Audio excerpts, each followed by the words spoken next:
That's correct. Good afternoon. I hope everyone can hear me. Good afternoon. Thank you, dear colleague. Yes, for your generous presentation. That was a fascinating keynote, and I think gives us a lot of food for thought.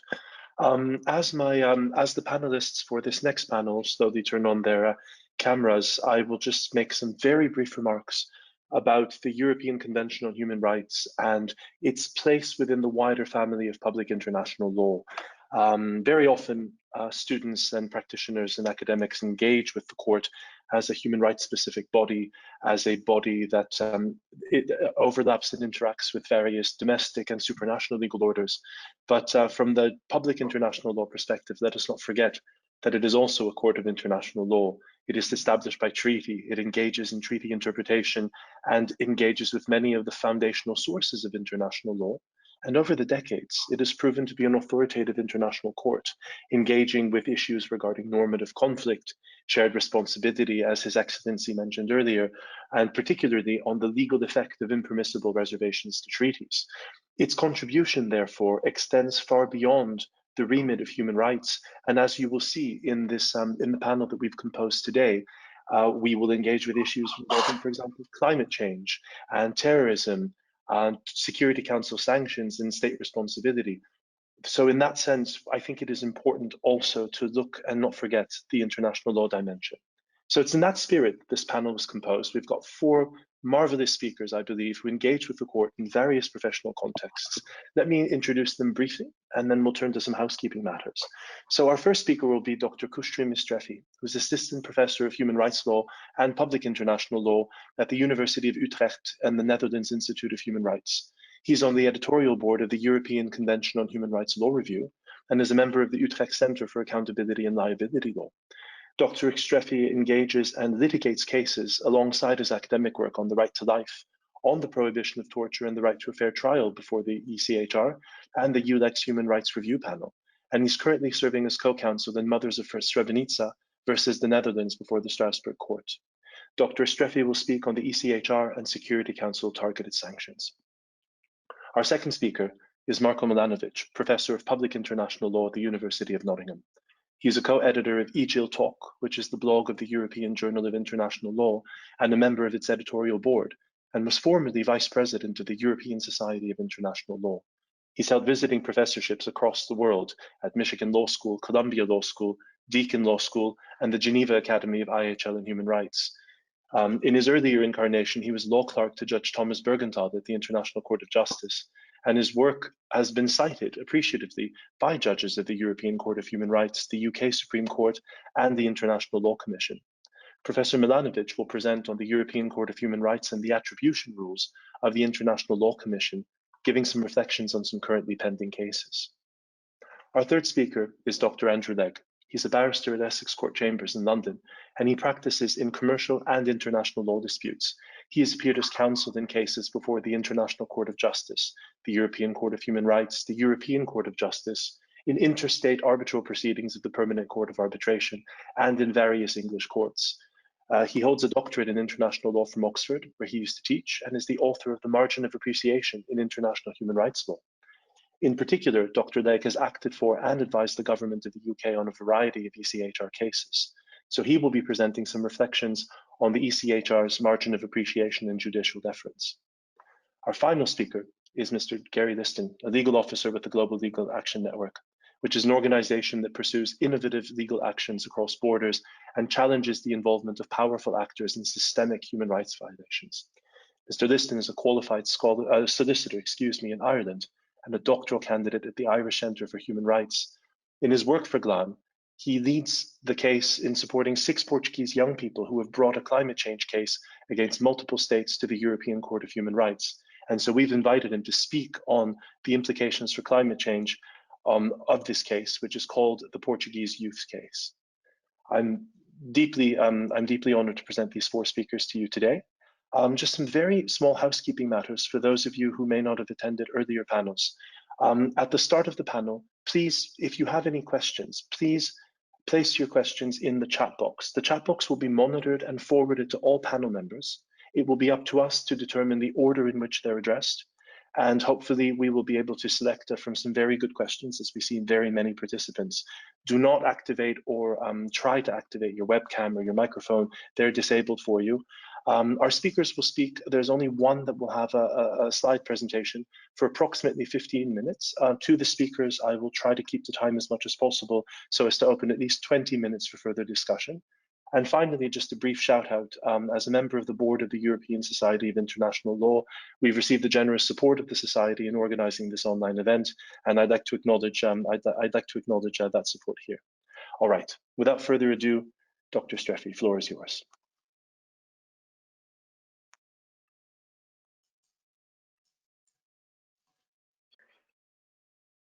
Thank you very much, Gleider, for the kind introduction, and good afternoon, everyone. It is a great pleasure to be part of this conference and indeed to celebrate today the 7 decades of the convention. As Gleider already mentioned, today I will be speaking about the Strasbourg Court's engagement with the Security Council targeted sanctions, and my presentation will be structured in 3 parts. First, I will briefly explain what are some of the complex legal questions in the context of targeted sanctions, and in a way set the scene for later analysis. Then, as the second part, I will try to explore the court's approach on targeted sanctions. And towards the end, we'll try to add a few words about the court's contribution to sanctions decision-making reform now and perhaps in the future. Regarding the first issue, the core question that targeted sanctions raised is what should the Strasbourg Court do when faced with a binding decision of a Security Council that allegedly calls for displacement of human rights? Now, this is dealt particularly in the context of targeted sanctions, but also of security detentions in UN-authorized military operations.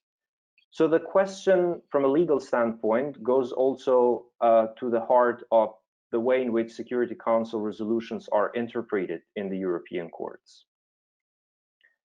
This raises numerous questions that range from the hierarchy of norms and values in international law to autonomy of legal regimes, the powers of Security Council, to name a few.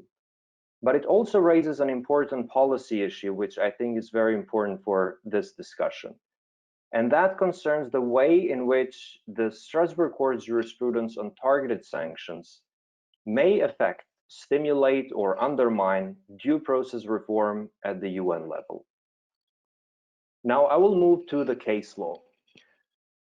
The Strasbourg Court has established that there is a harmony between the convention system and the UN, including on the issue of targeted sanctions. So despite the fact that the very problem in this aspect is indeed the perceived displacement of human rights that comes through these explicit terms of Security Council resolutions.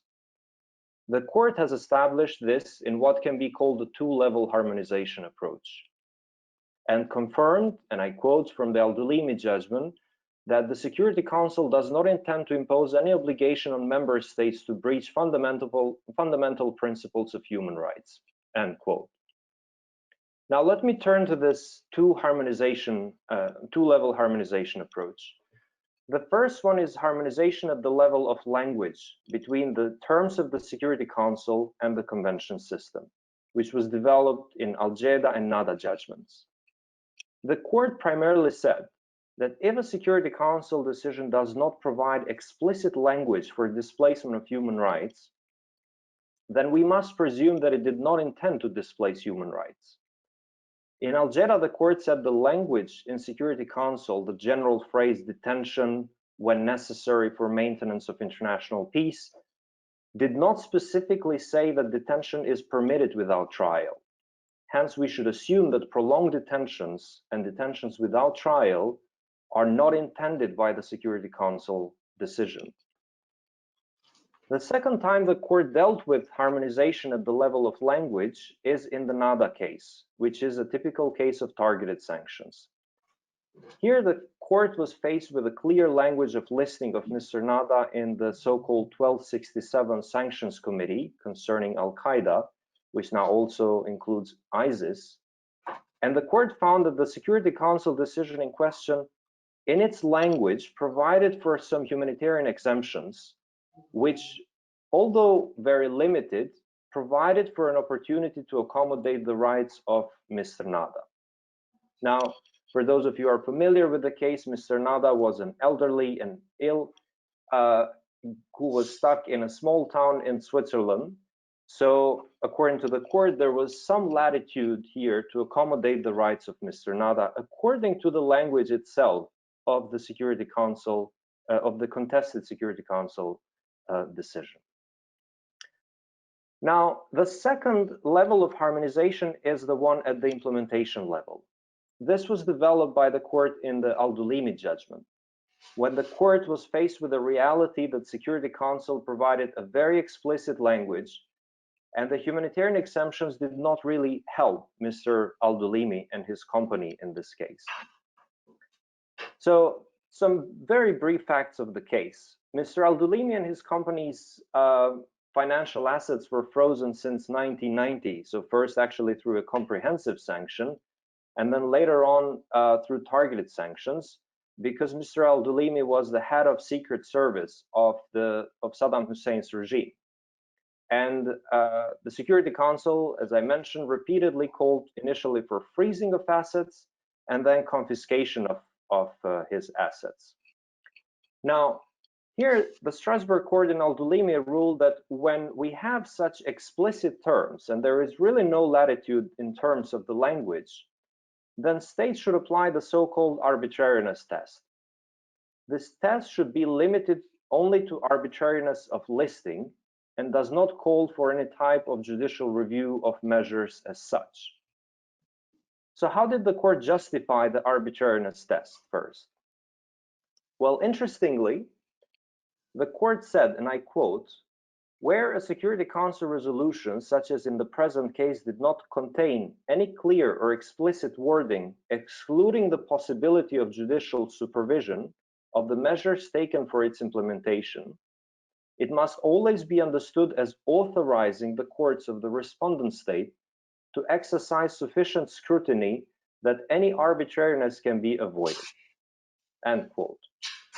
Here too, just like in Al-Jeda, the court basically is telling the Security Council, unless you tell us to displace human rights, or unless you say that judicial supervision disapplies, we imply that you give us a green light to do so. The court has constantly pushed back this kind of hot potato on a big question back to the Security Council by calling it a harmonization approach, which for some was considered to be actually a fake harmonization approach.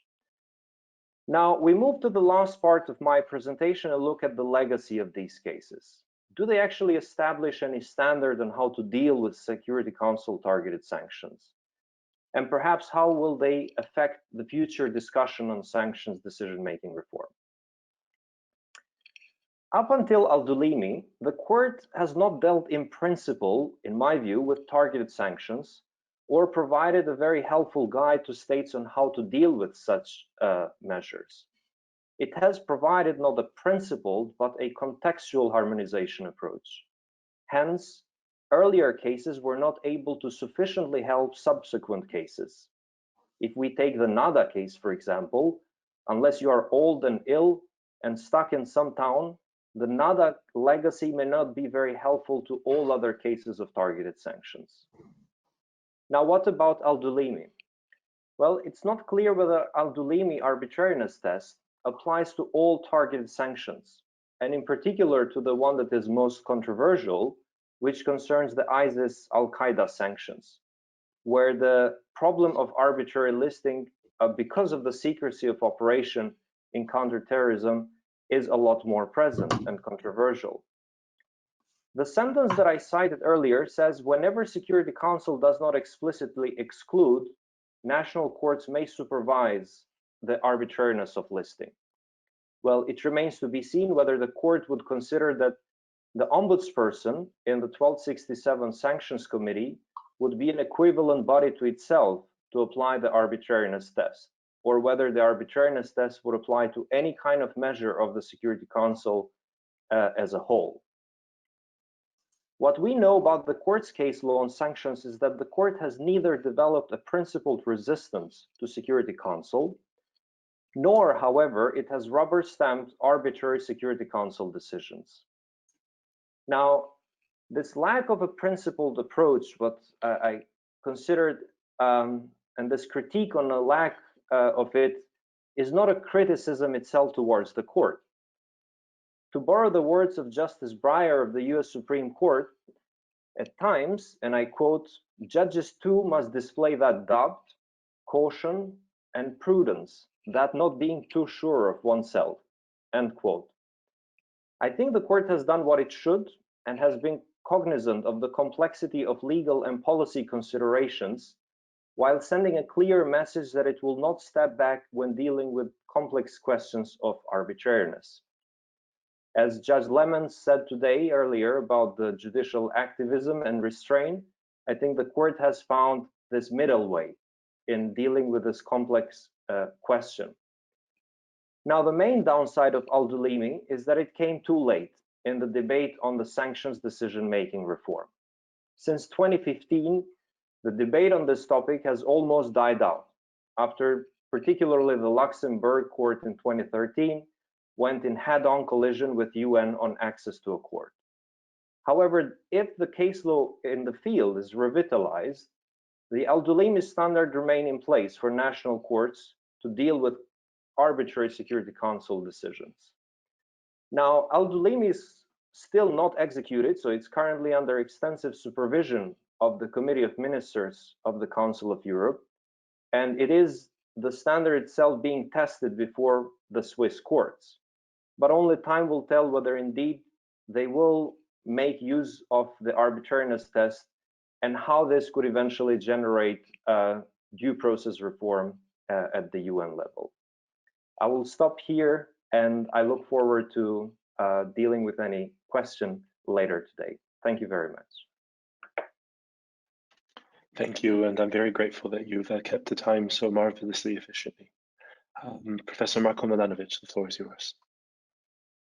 Well, good afternoon, everybody. It's a pleasure to be with you. Thank you, Gleider, for inviting me, and to you and your colleagues for organizing such a wonderful conference. So, as you said at the outset, my task today is to talk about the European Court's engagement with the attribution rules in the International Law Commission's Articles on State Responsibility. As all of you know, the ILC had many decades of a codification project that culminated in 2001, almost 20 years ago, with the ILC articles, which set out in Articles 4 to 11 a comprehensive set of attribution rules which assign a particular conduct consisting of either action or omission to a state for the purpose of establishing whether it's responsible for internationally wrongful act. And so the issue is, to what extent has the European Court engaged actually with that body of rules? The reason why this is important is because the European Court and the European Convention are and see themselves as part of a wider framework of international law. And that doesn't mean there can't be European Convention specific solutions to certain problems, but it does mean that the court should situate itself sort of in the general analytical framework of international law, and should depart from that framework when there's a good reason to do so, with proper justification. So how will I proceed with my presentation? So I will first do a sort of descriptive, evaluative kind of overview of the court's case law so far, in which it uses ILC articles, asking the question whether it has done a good job sort of in that regard, and how to explain the approach it has taken. And then I will talk a bit about the prospects for the future and some currently pending cases, and generally about the idea of should we care about this stuff at all. So how about that whole big descriptive thing, the court's engagement with the ILC's work product? I think it would be difficult to argue that the court has done a very good job on this front. There's a huge amount of uncertainty as to what the proper place of the ILC articles should and has been in the court's attribution analysis. The court cites the ILC articles quite often, especially in important cases, but it often simply copy-pastes some articles in the relevant international law section of a judgment without actually applying that rule to the facts at hand and sort of telling us, how does the law apply to the facts? And why is this the case? So I'm sort of speculating on an informed basis, as it were, but I think this has several core or root reasons. One is that in the vast majority of cases, maybe 99%, the human rights violations that come before the European Court are committed by state de jure organs. It's completely straightforward. The attribution analysis is not simply an issue in the case because a Serbian court, a Romanian policeman, a British prime minister, whatever, they did something bad, and it's obvious that the state is responsible for what they've done. In other cases, the court frequently resorts to positive obligations, where the state is held responsible for its failure to suppress or stop a human rights violation by a private actor. So the whole attribution problem is of central importance only in a very small fraction of cases. The second reason why the court fails to engage in a fairly rigorous way with the ILC article is that most judges in Strasbourg are not international lawyers by training, and the proportion of judges who are primarily international lawyers by training has been steadily falling. And I think that's also the case maybe to a somewhat different extent with the registry lawyers, who, as you know, do a lot of the grunt work in doing research and preparing the drafts of the judgments. The same, by the way, goes for the lawyers who actually argue cases. So in order to have international law sort of rules be in a proper place of mind in any given case, the lawyers who argue the cases for the parties also need to be properly trained and aware of them. And so in a vast majority of cases, therefore, that leads to a habit of not thinking about attribution. And when attribution issues do arise, and they do, a lot will depend on the composition of the bench, the quality of the lawyers arguing the case, the time that everybody has available. There will always be opportunities for mistakes and for innovation. But even when you have innovation, sometimes good innovation, it tends to be under-theorized and under-explained. So let me go through some examples. So let me go through some stuff that's just kind of, I'm hesitating. It's the 70th anniversary of the convention, so let me just be straightforward. Some really stupid stuff, and then I will move on to the more complicated or more controversial stuff.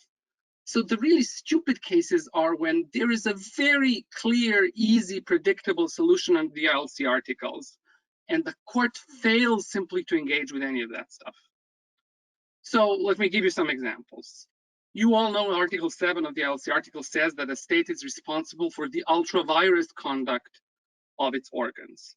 If a police officer, contrary to instructions, tortures somebody, detains somebody, the state is responsible so long as the police officer has done that conduct in their official capacity. The state will not be responsible if the person has acted in private capacity. For example, over the weekend, they kill a friend, right?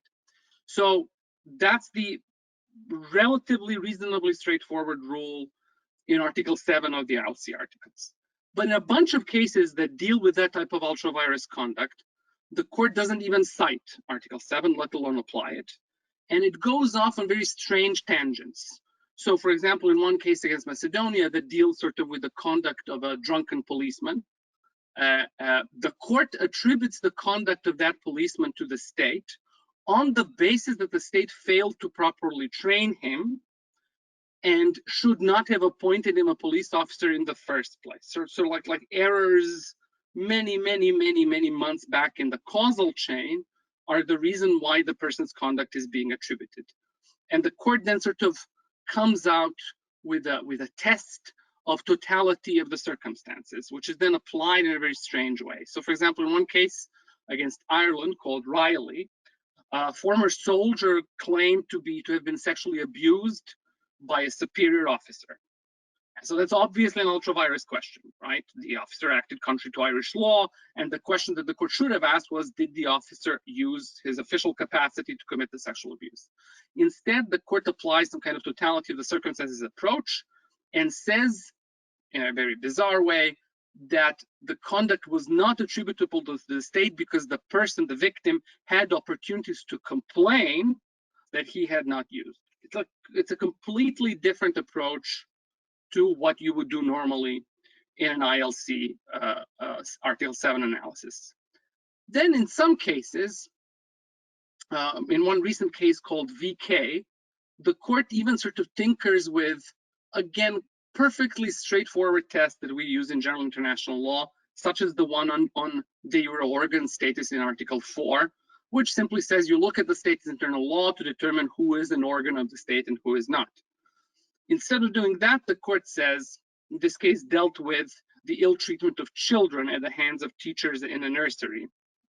The court says that whether a person is an agent of the state for the purposes of the convention, as if that's a different type of question of whether they're an agent of the state or international law, right? The court says is defined on the basis of a multitude of factors, none of which is determinative on its own, such as whether formally they have been appointed by the state, what the state's role in supervising the person is, their objective powers and functions, and so on. So like a multifactorial test that, again, gets applied without any real reference to the ILC work product. Now, somewhat more complicated, more difficult is the question of state-owned enterprises. Under the ILC rules, the state is not responsible for the conduct of any company that it owns. It will only be responsible if the company exercises elements of governmental authority or the state controls the company into committing particular conduct.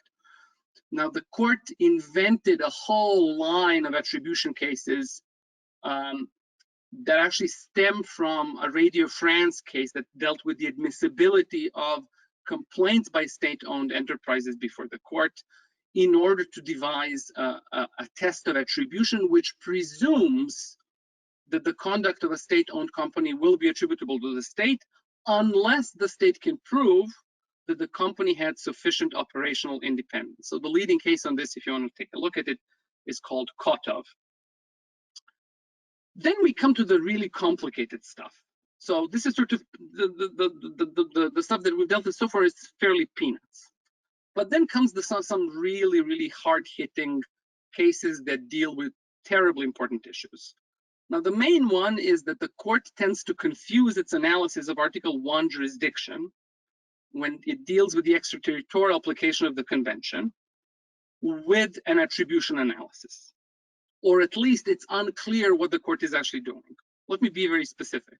So this starts from cases that deal with Northern Cyprus, moving on to cases that deal with Transnistria and Moldova, up to recently the Chirago case that dealt with Nagorno-Karabakh and Armenia.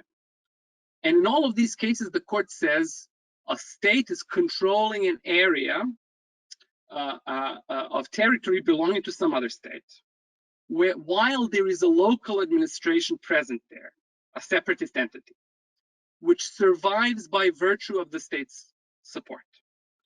And it's unclear in all of these cases whether the court is attributing all of the conduct of these authorities, for example, the authorities of Nagorno-Karabakh, to Armenia, or rather whether it is finding these states responsible for failing to exercise due diligence in securing the human rights of persons within its jurisdiction. The whole question of the congruence of this approach with the ILC and the ICJ attribution rules was raised by Russia, for example, in the Catan case, and the court sort of simply said, we never equated the issue of Article 1 jurisdiction with attribution, even though they've done that, precisely that. And so it's to this day, it's really unclear how things work on that front. Then you have the Berami case that Kushtrim alluded to earlier, where the court had to answer the question whether the conduct of NATO peacekeepers in Kosovo was attributable to the troop contributing states, or to NATO, or to the United Nations, or to several of them simultaneously. And the court, in a very strange and much criticized decision, said that basically the conduct of, say, a German peacekeeper in Kosovo was attributable to the UN and not to Germany, in a judgment that even the ILC itself said quite straightforwardly, quite clearly is wrong. Now, things are not always bad So there are some cases where the court really innovates or provides much needed clarification to some rules. So one recent such case is called Makuchian and Minasyan versus Azerbaijan and Hungary. It's a very grim case where an Azerbaijani and Armenian soldiers attended an English language course in Budapest, and the Azerbaijani guy at some point chopped off the head of one of the Armenian attendees and was then prosecuted for murder in Hungary. Then he was released at some point, and the Azerbaijani president pardoned him and gave the murderer a state flat pension, so forth. And the issue in the case was whether through the pardon and all these actions, the state of Azerbaijan acknowledged or adopted the conduct of the killer as its own, and the court quite rigorously actually applied Article 11 of the ILC Articles on State Responsibility, and it's probably the first court to do so expressly. I mean, there's some investment cases that do that, but with such elaboration and sort of such detail. And finally, there's a whole line of cases where, again, it's unclear what the court is doing, but which may blossom into something very important in the future. So these are cases that deal with complicity issues. So state-to-state complicity in wrongful acts. The most recent cases deal with extraordinary rendition. So the Al-Mazri case against Macedonia and 4 cases against Lithuania, Romania, and Poland. And in these cases, the court mentions Article 16 of the ILC articles, but does not apply it. And in Al-Mazri effectively holds Macedonia responsible for the entirety of the conduct of American authorities, the torture, the detention in Afghanistan, and so on. And in the other 4 cases, sort of does it in a more complicity kind of frame of mind. And I think that's a really important series of cases where these types of complicity cases that may deal with arm sales, intelligence sharing, I think cases like Belhaj and so on, will be coming to the court soon, and the court will have something interesting to say and may develop an ECHR specific complicity doctrine. So let me conclude simply by then reflecting on a series of cases that are currently pending before the court, which will really acutely raise the questions of attribution. All of them sort of deal with Russia in to greater or lesser extent. So as you all know, the court has for quite a bit of time has been about to decide the second interstate case brought by Georgia against Russia, where a major issue will be the relationship between Russia and the separatist authorities in South Ossetia and Abkhazia. Then we have thousands of individual cases and several interstate cases that Ukraine had brought against Russia.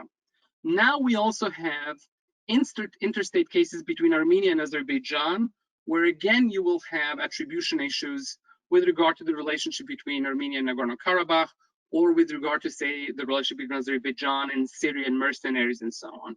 And finally, and perhaps most interestingly, there is the case that the Netherlands has brought against Russia with regard to the downing of the MH17 Malaysian airliner over Ukraine, where again the key issue will be, did Russia do it?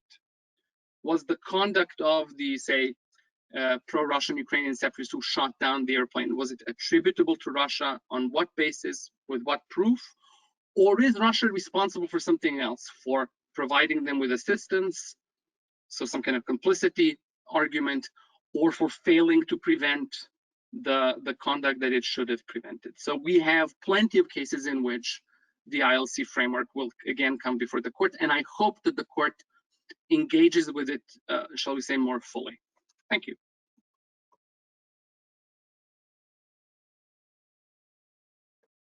Thank you, Marko.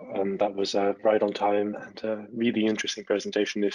If the audience doesn't have too many questions, I might jump in. Okay, our third speaker is Dr. Andrew Legg. Andrew. Thank you very much. I'm delighted to have been invited to be part of this panel. Thank you very much for the welcome, Gleider, and also to be participating remotely from chambers in London. It's just one of those things this year that birthday parties have to be a little bit different. So it's quite fitting that we do get to gather online, to celebrate 70 years of the ECHR. It's great to be able to do that together all over the world. The convention and its judicial apparatus is, of course, unique in international law.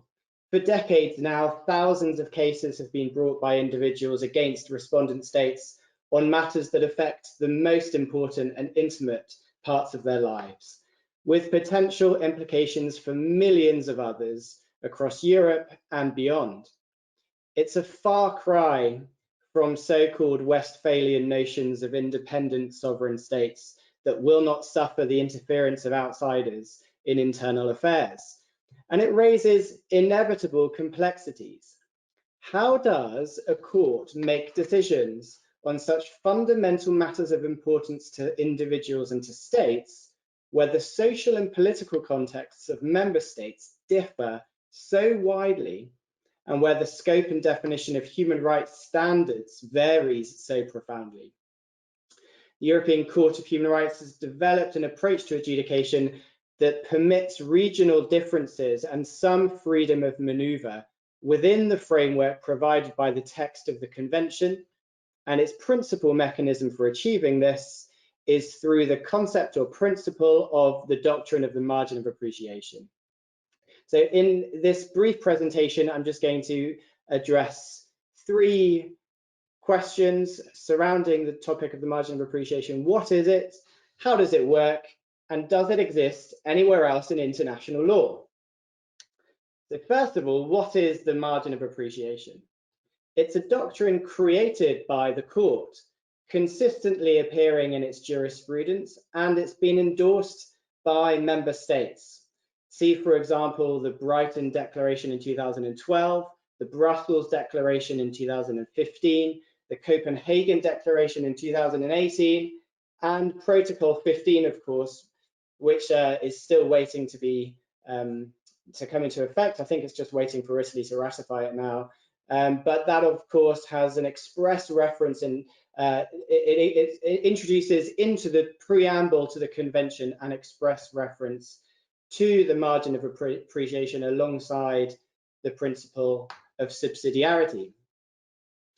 So what is the margin of appreciation? It's not a doctrine of non-justiciability, and nor is it, in my submission, an abdication of judicial responsibility. It doesn't have to amount to an abandonment to the commitment to the universality of human rights. For example, people in many different places may agree that the freedom of speech is of paramount importance and needs to be protected, but they may disagree precisely what the freedom of speech requires. And in effect, sharing that commitment to a principle like the freedom of speech can enable people to agree, so member states to agree to accept the jurisdiction of a court to make determinations about such matters as the freedom of speech, without necessarily every single member state sitting down and bashing out a comprehensive doctrine of what the content of the freedom of speech necessarily entails. If that were necessary, then the likelihood is that the European Convention would never have been signed, and the European Court of Human Rights would never have been given the opportunity to act in the way it has over the last 70 years. Nevertheless, any measure of diversity in the protection of human rights is not, of course, uncontroversial. People may be aware of the comments of Judge de Meyer in his dissenting opinion in Zed and Finland, where he says that the margin of appreciation is for the history books. Now, that dissenting judgment was several years ago, and I think it's safe to say that the margin of appreciation is not for the history books. It's here to stay, and the court still makes consistent reference to it. I've come up with a definition of the margin of appreciation that describes it as follows. It's the judicial practice of assigning weight to the respondent state's reasoning in a case on the basis of largely three external factors. Firstly, democratic legitimacy. Secondly, the common practice of states. And thirdly, the level of expertise that the state has on the case and in point. Now, I'm not going to read out paragraphs 48 and 49 of the Handyside decision, but those are the classic statements of the margin of appreciation, which people can look up if they haven't seen it recently. So how does it work? This is the second question. How does the margin work? Now, the way it seems to work by looking at the decisions that the courts have written is that more or less weight is given to certain matters in a case depending on a variety of different factors, those factors I've mentioned earlier. And one other possible factor is whether the nature of the right or the nature of the case itself gives rise to a greater or lesser margin of appreciation. And I'll raise that as another issue that to be explored in due course. One case that exemplifies well how the margin of appreciation works in this way is the decision in Stoll and Switzerland. Now, in that case, the European Court found no violation of the right to freedom of expression, where a journalist was fined 800 Swiss francs for publishing an article about a confidential diplomatic strategy paper.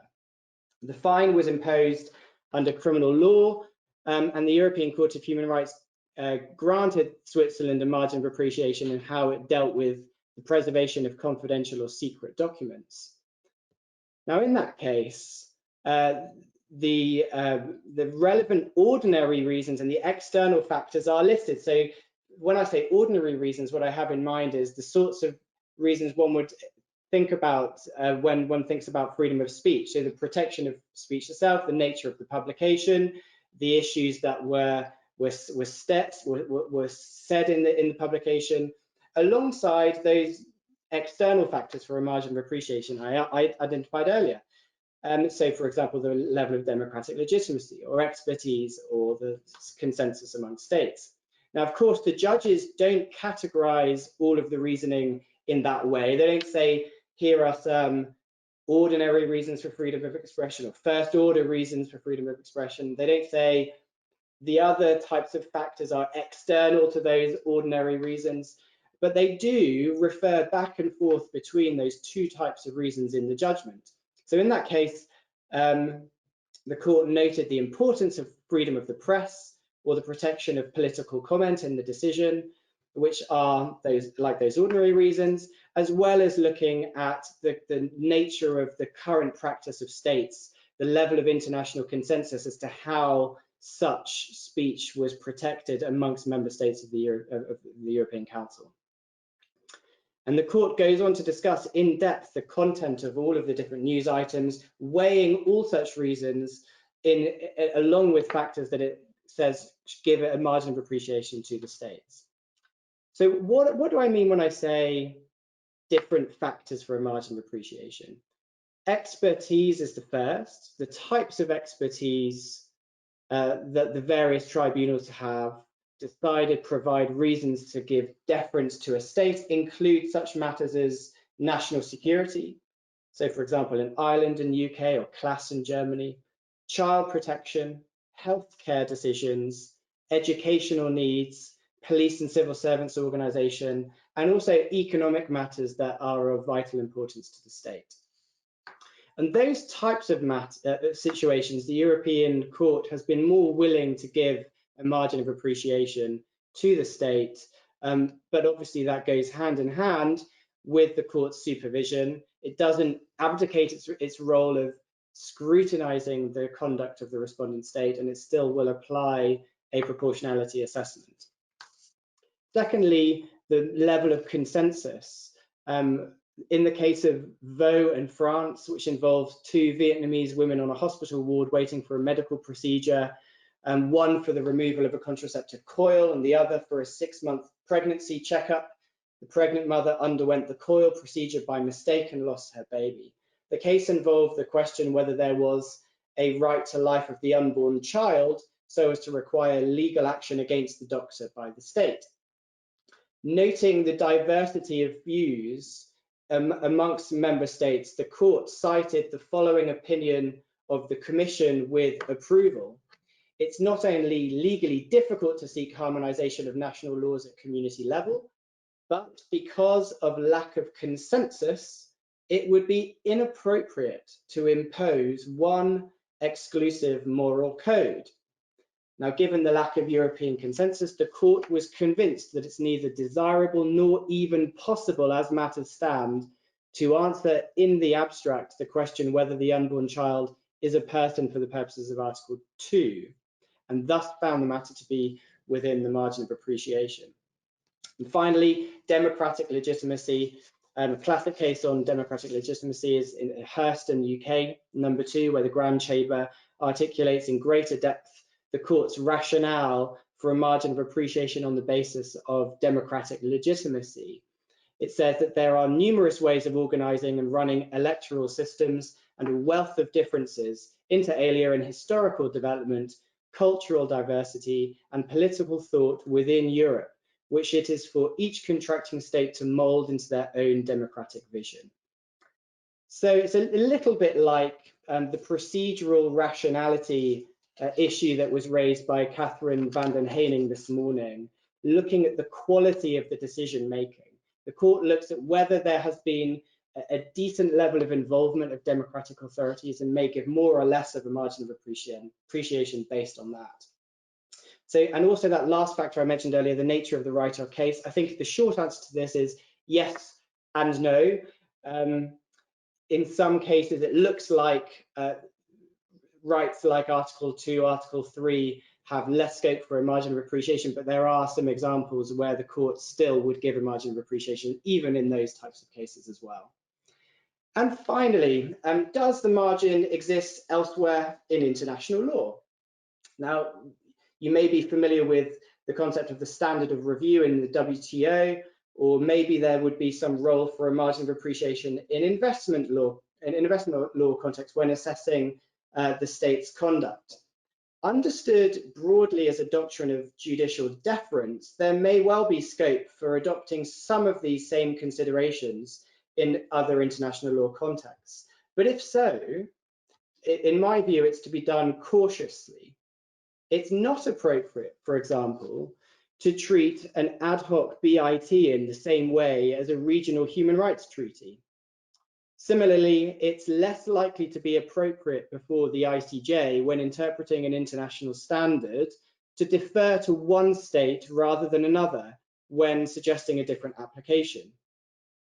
Indeed, even in the European Convention context, the concept of autonomous standards demonstrates that it's not for the state to engineer its way out of compliance with a particular standard by, for example, passing a law that it claims not to impose criminal liability to avoid Article 6. That's why the court looks for itself at the substance of the state's conduct to decide whether or not it falls foul of Article 6. For example, the ICC has jurisdiction to determine whether there are violations of international criminal law where the state is unable or unwilling genuinely to deal with the matter.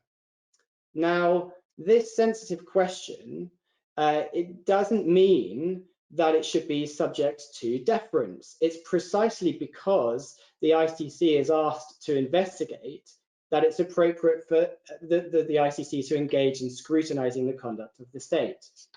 And there are very, very many other examples I could give. I'm running out of time.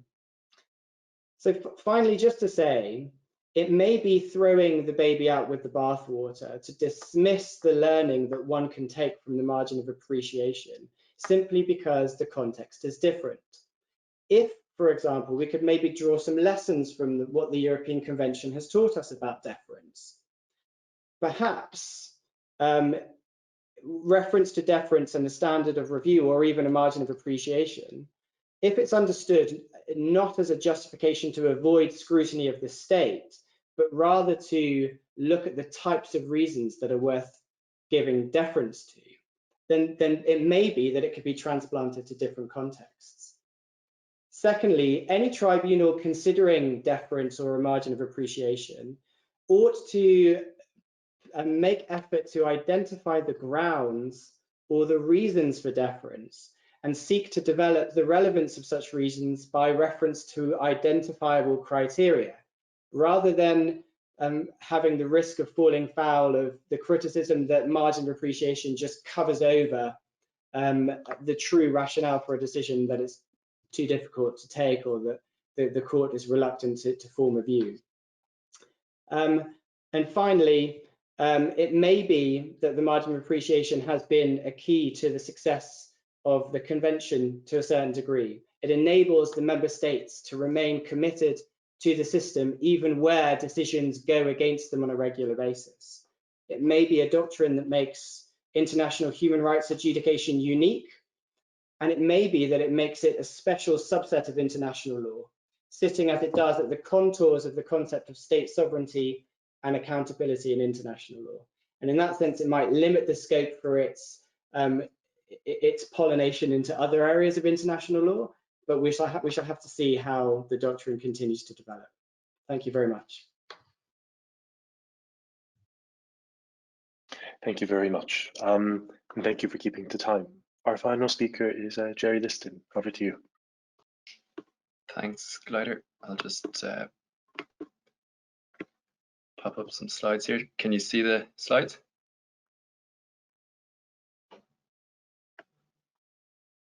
Okay, well, thanks very much. And I'm extremely grateful for the opportunity to be able to participate in this conference and to talk about the climate change case that was recently filed on the 3rd of September with the European Court of Human Rights by 6 Portuguese children and young adults against 33 member states of the Council of Europe.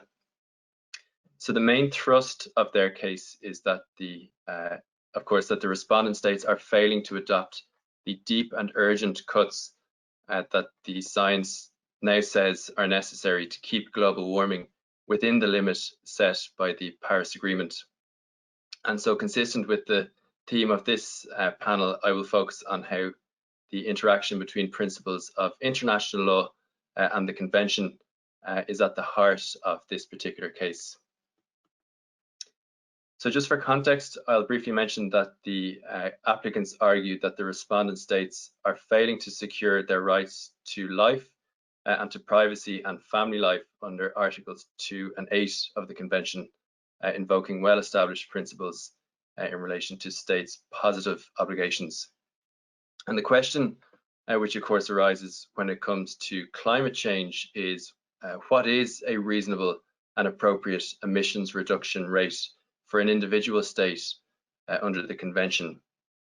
And then how ought the question of the proportionality of one state's burden relative to that of other countries be addressed?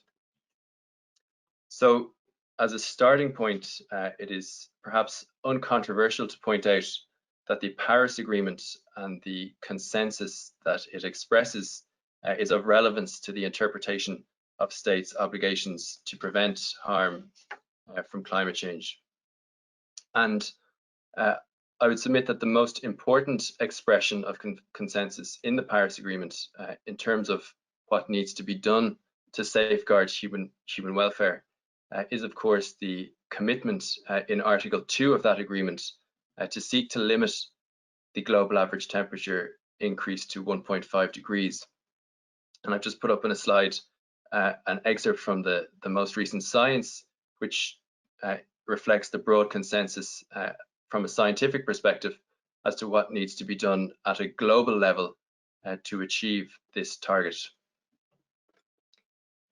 On the other hand, there is an absence of consensus at a global level as to how to calculate each state's fair share of the necessary global mitigation effort. And this is reflected in the ambiguity as to the meaning of a state's common but differentiated responsibilities and respective capabilities as referred to in Article 4, Paragraph 3 of the Paris Agreement and elsewhere. And this is significant because the issue of equity inevitably features as part of any assessment of the adequacy of a state's mitigation efforts. And of course, the issue of equity raises heavily contested questions of a political and ethical nature, relating, for example, to the extent to which a country ought to be responsible for its historical contribution to climate change.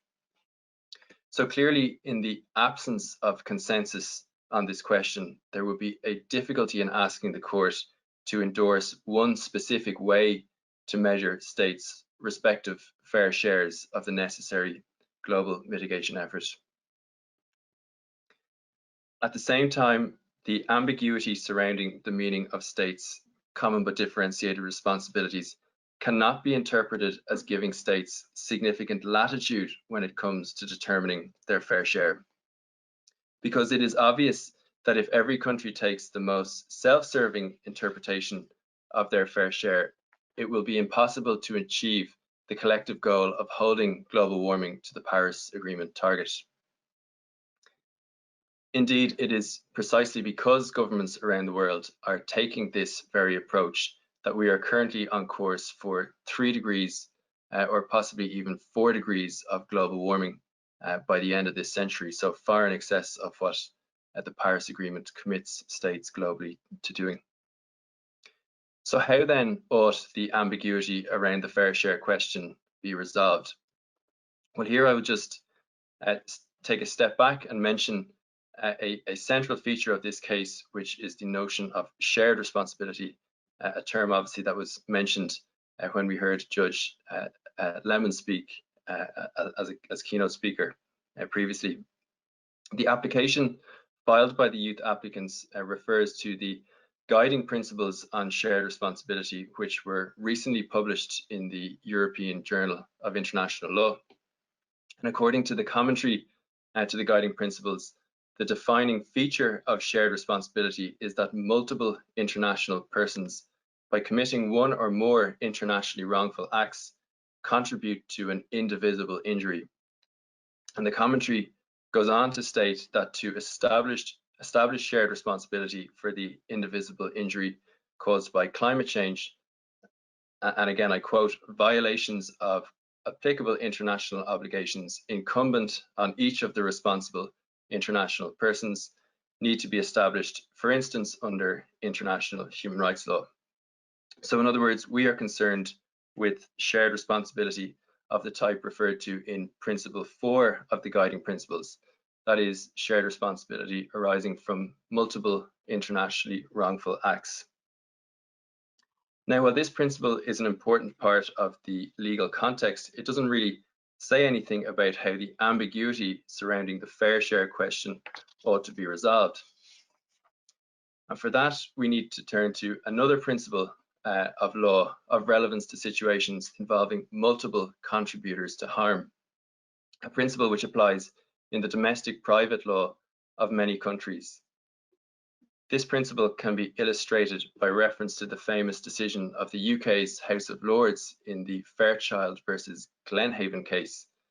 In that case, the plaintiffs have been exposed to asbestos by several employers, but could not prove which of them had caused their injuries. This is because their injuries could have been caused by exposure to just one single fibre of asbestos. And the approach taken by the House of Lords in that case, as widely applied in other jurisdictions, was to hold each of the defendants presumptively responsible for the injury caused, thereby putting the onus on them to prove that they did not cause it. Of course, none of the defendants in Fairchild could prove this, and therefore they were all held responsible for the plaintiff's injuries. And this principle was recognized to be a general principle of law for the purpose of Article 38 of the Statute of the International Court of Justice by Judge Bruno Sima in his separate opinion in the oil platforms case. Now, I should briefly mention that his view that joint and several liability is a general principle of law has been the subject of criticism. However, that criticism concerns specifically how reparations are apportioned under joint and several liability, rather than the logically prior question about how to actually establish liability in cases involving multiple wrongdoers. And his treatment of the latter question has not been subject to the same criticism.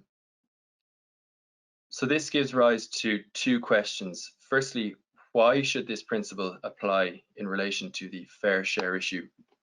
And secondly, how then ought it apply to this issue?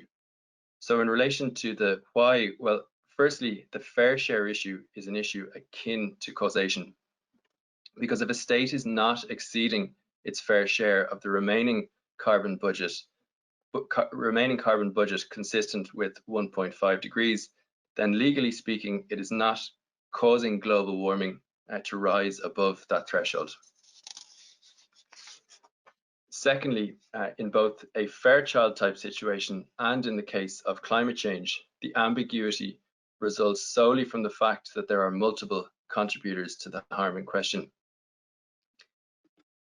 And thirdly, then, and coming back to the policy considerations which underlie the principle applied in Fairchild, it is, on balance, surely more appropriate that the ambiguity surrounding the fair share question ought to be resolved in favour of victims of harm rather than of states. After all, burden sharing is, by definition, a matter which arises as between states. Therefore, victims of harm from climate change should hardly be made to bear the consequences of the fact that states have not agreed a globally applicable approach to burden sharing. So how then do these principles apply to the fair share question? Well, as a starting point, they put the onus on states to demonstrate the adequacy of their mitigation efforts. Thus, on the basis of the current trajectory of global warming, all states' mitigation efforts must be presumed to be inadequate, just as all employers in a Fairchild type situation are presumed to have caused the injury in question. Clearly, however, there is a difference between a purely factual causation question as arises in a Fairchild type case, and on the other hand, the fair share question, because the latter involves an ambiguity around the meaning of a principle, that is, the principle of common but differentiated responsibilities. Resolving ambiguity as to the meaning of this principle in favour of victims of harm from climate change essentially involves measuring a particular state's mitigation efforts according to the more demanding measures of that state's fair share. And this is exactly the approach taken by the expert-developed climate action tracker tool. The approach it takes is to construct a fair share range to measuring the fairness of a particular state's mitigation efforts. And that range is then divided into 3 sections: insufficient, 2-degree compatible, and 1.5 degree compatible. And each section corresponds to the temperature outcome that would result if all other countries were to adopt mitigation efforts of equivalent ambition relative to their respective fair share ranges. Thus, only where a state's mitigation efforts are compatible with the relatively more demanding measures of fairness within its range will those efforts be rated as compatible with the 1.5 degree target. And according to this particular measure, all European governments are failing to take sufficient action. So this approach is consistent with the Strasbourg Court's existing approach to international law. Firstly, it reflects the Court's long-established recognition of the relevance of general principles of law to the interpretation of the Convention. Secondly, it is consistent with the Court's view, as referred to previously in the first presentation, that ambiguous provisions of international law must be interpreted in a manner consistent with the requirements of the Convention. And here it is important to recall that the Convention itself must be interpreted in the light of its object and purpose, that being, as the Court held in the famous Soering versus UK decision, the protection of individual human beings. And it's also important to note that this particular approach is entirely consistent with the object and purpose of the Paris Agreement itself. Its object and purpose, of course, being to keep global warming to well below 2 degrees. So to conclude, in circumstances where any increase above the Paris Agreement target would, as scientists are now saying, pose an existential threat to civilization itself, we can only hope that the Court's response to this case will reflect the scale of the climate emergency that we are all now faced with. Thank you.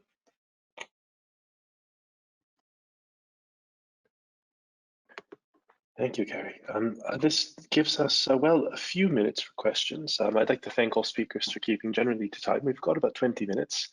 I wanted to pose some questions, but we've received at least 4 questions from the audience, and I think it's important in these sorts of online events to give an opportunity for them to be heard.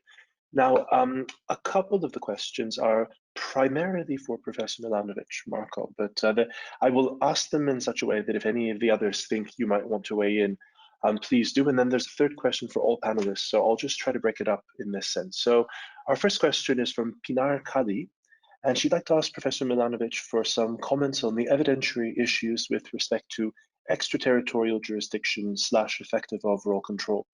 The question is, how does the court approach this issue when facts are extremely tendentious or disputed, and is there an identifiable standard of proof to be applied?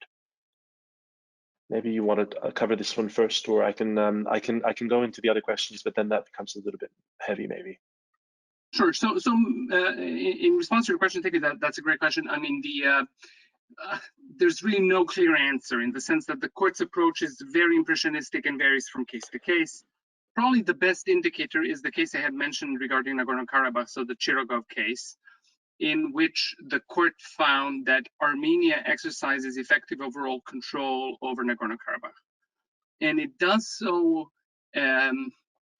so the court always says the burden of proof is on the person asserting a particular position, and that the standard of proof is beyond reasonable doubt, even though the beyond reasonable doubt is not even close to the criminal sort of beyond a reasonable doubt standard. So basically, the standard of proof is whatever the judges feel the facts are. So much more close to the ultime conviction sort of approach in civil law. Now, in the Chirogov case, the court, in a fairly leisurely way, found that Armenia controlled Nagorno-Karabakh. If you compare that analysis, for example, to how the ICJ treated an attribution analysis, which is not the exact same thing, in the Bosnian cases, in the Bosnian case with regard to the relationship between Serbia and the Bosnian Serbs, you could see that probably before that court, the outcome would not have been the same. Now, the issue is how this would translate, say, to the court's assessment of whether Russia is controlling eastern Ukraine and the relationship between it and the pro-Russian separatists in eastern Ukraine. The same goes for South Ossetia, Abkhazia, and so on. From what I know, I had some limited involvement myself in the Georgia-Russia case. You know, there's ample evidence, for example, of military personnel from Russia being transferred to serve as, say, a general from Russia became the Minister of the Interior of South Ossetia. So there's some evidence that's fairly clear. It'll be more problematic to deal with evidence issues when it's not about the control of territory or control of a non-state actor, but, for example, for like a specific event.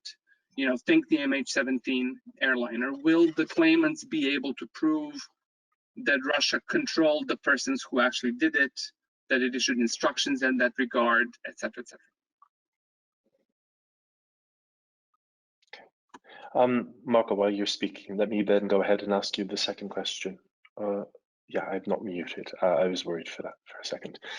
This is a question from Demi Lee Franklin, who would be interested in hearing your thoughts on the Arsawa provision, Article 11 specifically, as you discussed, and you were just talking about it now, but in the Machukian and Minsayan versus Azerbaijan and Hungary case, where here, in contrast with the previous case law, why do you believe that the European Court on Human Rights opted to expressly rely on the Arsawa provisions in this case?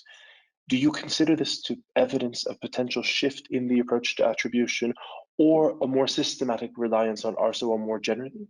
Or should we read this explicit reliance on Arsawa only to cases on which Article 11 is deemed to apply?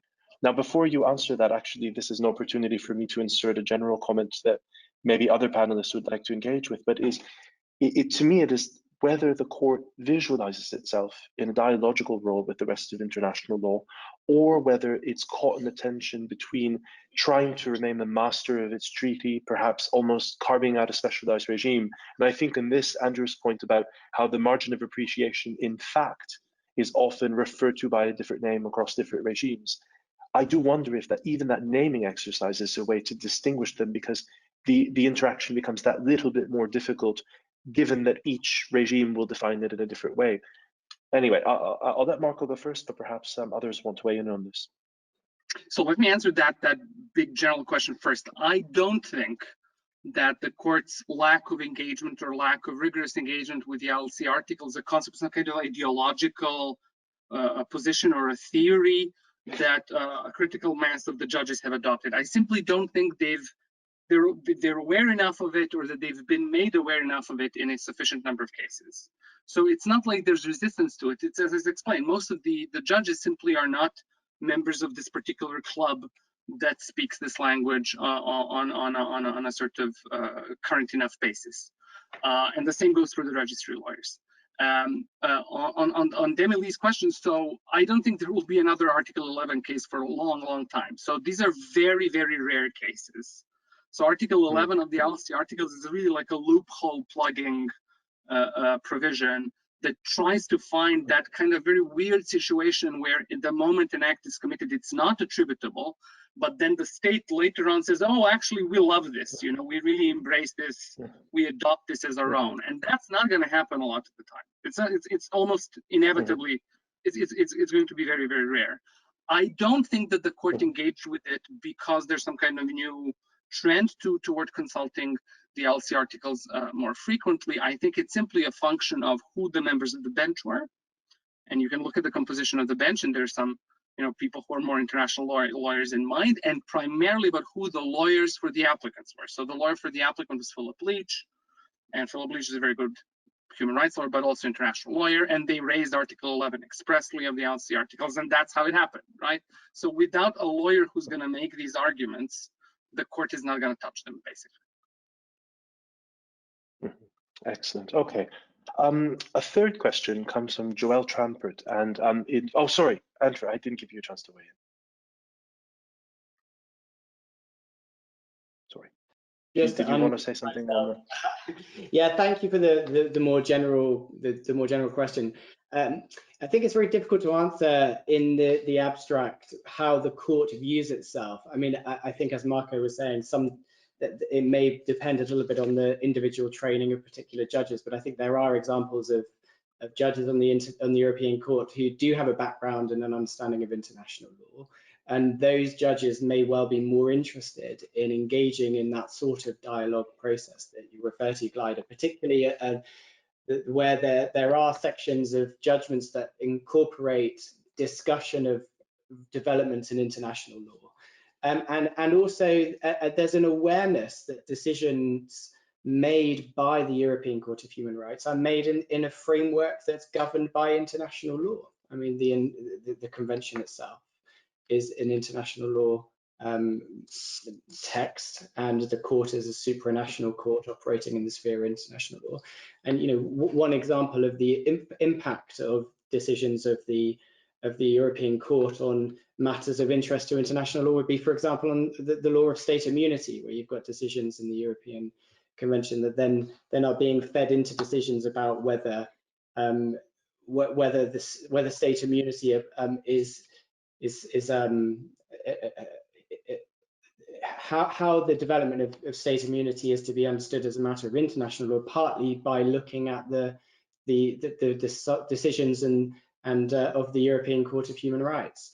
I mean, thinking about the decision of Ben Carbush in the UK Supreme Court, which does this fantastic, the decision of Lord Sumption looks at a really fantastic history of the development of the law of state immunity, and looks at the impact of decisions of the European Court in that context. And so that's that sort of idea, whether it's an intentional engagement in a dialogue, it may not be, but I think that it's fair to say that for some judges there really would be that understanding. For others, perhaps less so for some of the registrar lawyers.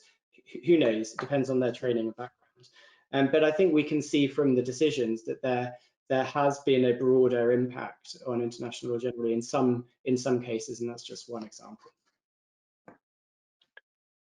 Thanks. Our third question comes from Joelle Tramford, and I will rephrase the question ever so slightly to open it up because I think it's got angles with respect to Kushtrim's, Marko's, and Gerry's presentations.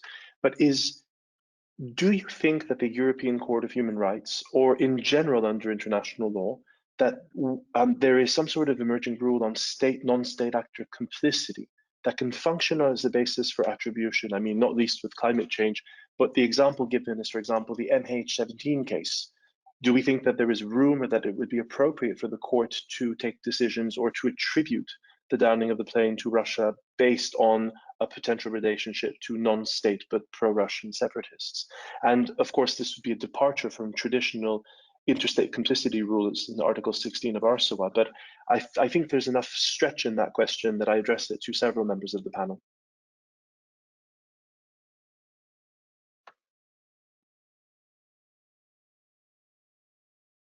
I can maybe first. Oh, sorry, you go ahead, Marko. No, you go, Mark. You go ahead, Gerry. Okay, well, just briefly, I think just with at least from the perspective of climate change, the latitude of the doctrine of positive obligations in some way does away with any need for consideration of non-state actor complicity. One of the grounds on which the case I discussed is advanced is that states have failed to properly regulate the activities of, let's say in colloquial terms, multinational enterprises operating within their jurisdiction in terms of their overseas conduct. Again, we don't come at that from the angle of complicity in non-state actor activity, but rather from the relying on the broader doctrine of positive obligations.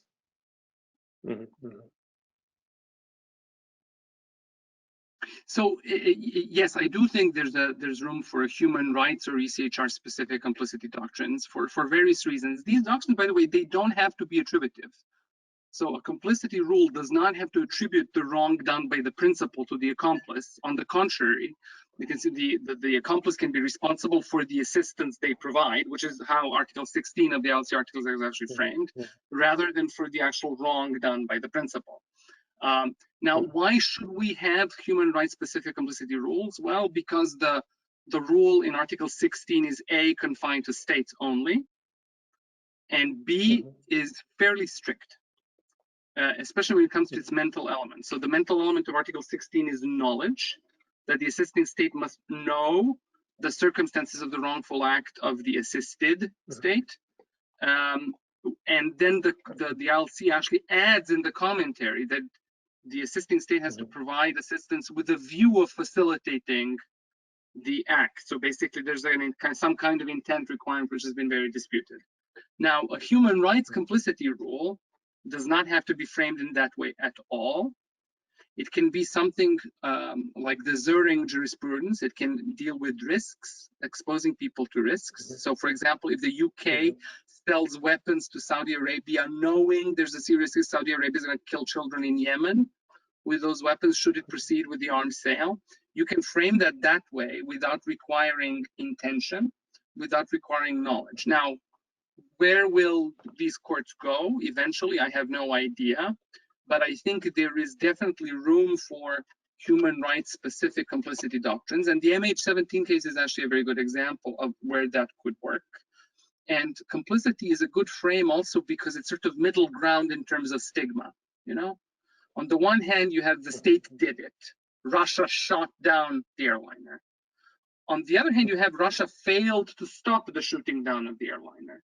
But that's a bit soft.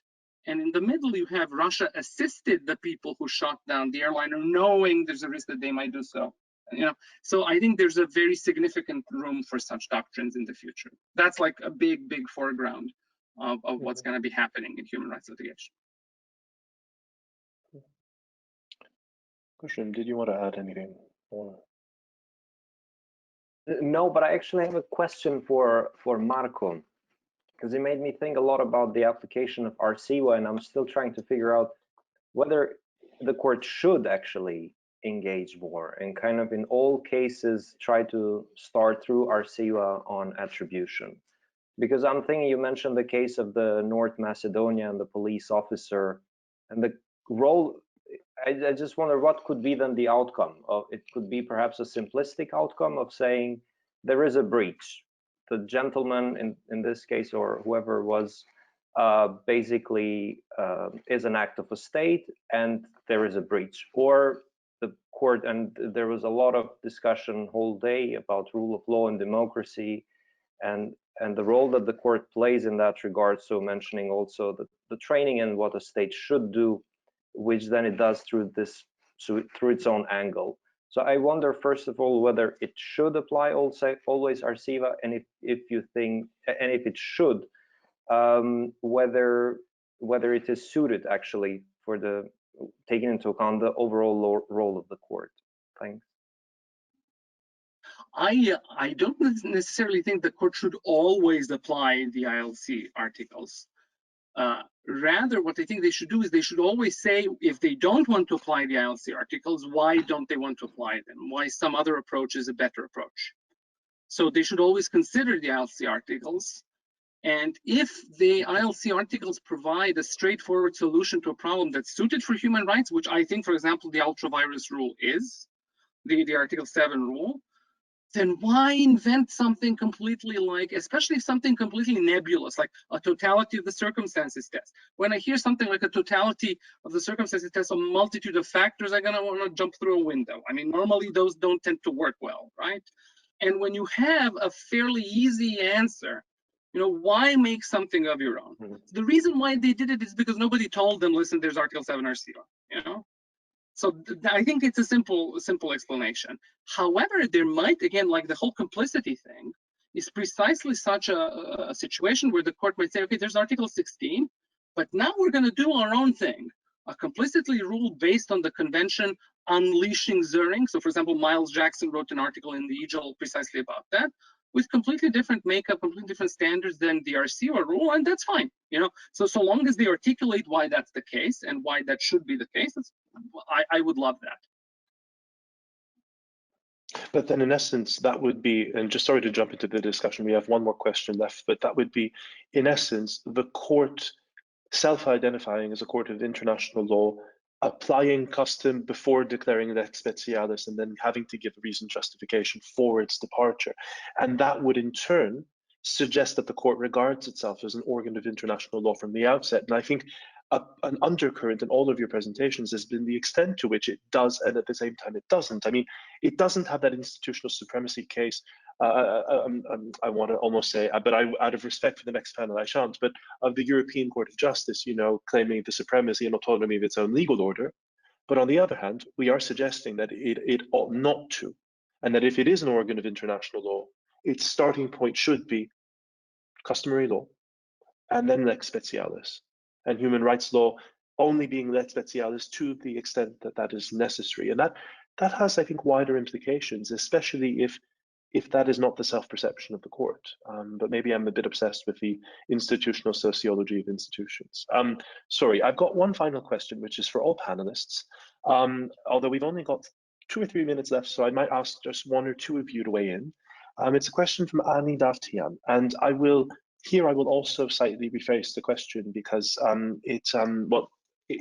anyway, the question is about what panelists think about the current and ongoing violations of human rights by Azerbaijan. Examples given are the use of mercenaries, cluster munitions, white phosphorus, bombing Armenian cultural heritage, beheading Armenian soldiers, executing POWs, and posting footage on social media.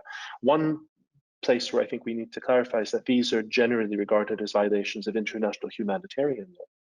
So perhaps in asking the question to panelists, I'd like to know about what you think about the court's experience with applying humanitarian law violations and its expertise in managing that relationship between international human rights law on the one hand and IHL on the other.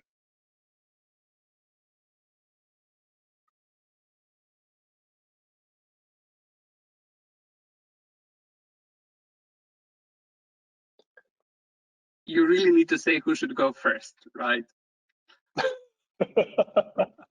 Well, I'll spare you, Marko, because you've been subject to quite a few of our questions. I think, I mean, to my mind, and maybe just to kind of tease out from one of you the discussion, I think there are 2 questions here, and one of them is, What do we think it would say if these facts are proven to be true? Well, here we're talking about standards of evidence, here we're talking about rules of attribution, we're talking about all manner of things that would need to be proven as in undisputed fact. Now, assuming they were, I think the legal questions here are, can the European Court of Human Rights refer to Geneva Conventions, treaty provisions, 1. 2, can it refer to the case law of international criminal tribunals or the ICJ in relation to specific questions of IHL, which I think goes straight to Gerry's point on can international environmental law, treaties, provisions, etc., be brought into the European Court through a rights framework. And I think there is something to be said about the interaction between legal orders. But again, this would be based on the presumption that these are facts established as a point of law. And it in fact returns us to the very first question posed to Marko. What happens when the facts are heavily disputed? Can what kind of standards can we apply for burdens of proof, causation, etc., etc.? But I realize that we are pretty much out of time. So I think rather than asking the panelists to weigh in, I will ask if one of you has a very brief point to make, perhaps in response to this. Otherwise, I think we will close off that question by referring to the interaction between legal orders, which is the raison d'être of this panel. And I will take the opportunity to thank my distinguished panelists for your lively and enthusiastic interaction, both with the questions and with one another. And we will now cede the floor to Professor Elise Muir and the panel on the interaction between European Union law and the European Convention on Human Rights. To all of you out there, thank you, stay safe. It's been a pleasure. Have a lovely day.